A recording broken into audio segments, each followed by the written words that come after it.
কচুরমুখী একটি অত্যন্ত পুষ্টিকর খাবার। এতে বিভিন্ন ধরনের ভিটামিন যেমন ভিটামিন এ, সি ও বি থাকে। মাটির নিচে থাকা সুস্বাদু একটি সবজি হচ্ছে এই কচুরমুখী।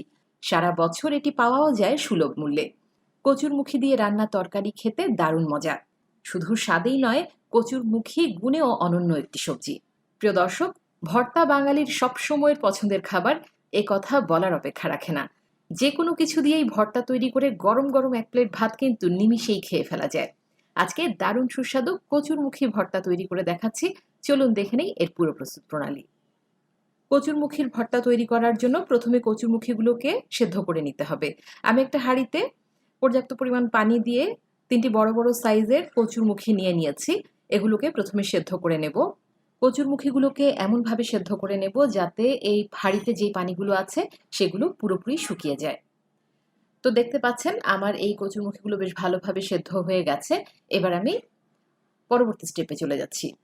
চুলা একটা কড়াই বসিয়ে দিয়েছি, দিয়ে দিচ্ছি প্রায় 2 থেকে 3 টেবিল চামচ পরিমাণ সরিষার তেল। সরিষার তেলে প্রথমে আমি শুকনা মরিচ এবং কাঁচামরিচ ভেজে নেব।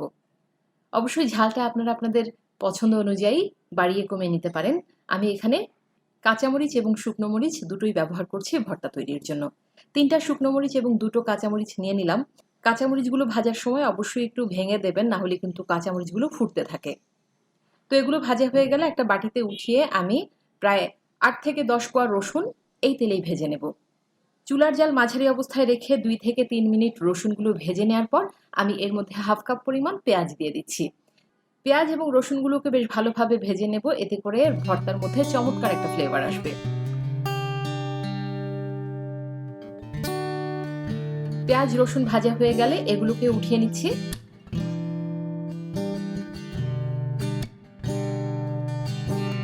অন্যদিকে কচুরমুখীগুলো সেদ্ধ করে নিয়েছিলাম, এগুলো ঠান্ডা করার পর এগুলোর যে উপরের চামড়াটা আছে সেটা কিন্তু খুব সহজেই ওঠানো যাচ্ছে, দেখতে পাচ্ছেন।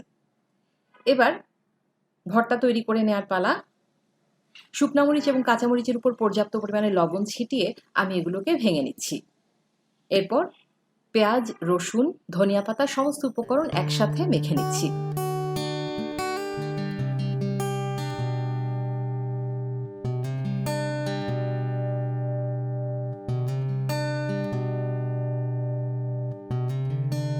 সিদ্ধ করে নেওয়া কচুরমুখীগুলো এই মিশ্রণে দিয়ে বেশ ভালোভাবে আমরা ভর্তা করে নিচ্ছি। এবার এই ভর্তায় আরো টেস্ট আনার জন্য আমরা এটাকে একটু ভেজে নেব। যেই কড়াইতে আমরা পেঁয়াজ, রসুন, মরিচ ভেজেছিলাম সেই কড়াইতেই আমি এই ভর্তাটা দিয়ে দিচ্ছি এবং চুলার জাল মাঝারি অবস্থায় রেখে এগুলোকে প্রায় 4 থেকে 5 মিনিট সময় নিয়ে উল্টে পাল্টে ভেজে নিচ্ছি। এভাবে যদি ভর্তাটা তৈরি করেন, এই কচুরমুখীর ভর্তার স্বাদ কিন্তু অনেক বেড়ে যাবে। প্রিয় দর্শক, ভর্তা তৈরি হয়ে গেছে। আমি এবার চুলার জাল বন্ধ করে এটাকে একটা সার্ভিং ডিশে নিয়ে নিচ্ছি। তৈরি হয়ে গেল দারুণ সুস্বাদু কচুরমুখী ভর্তা।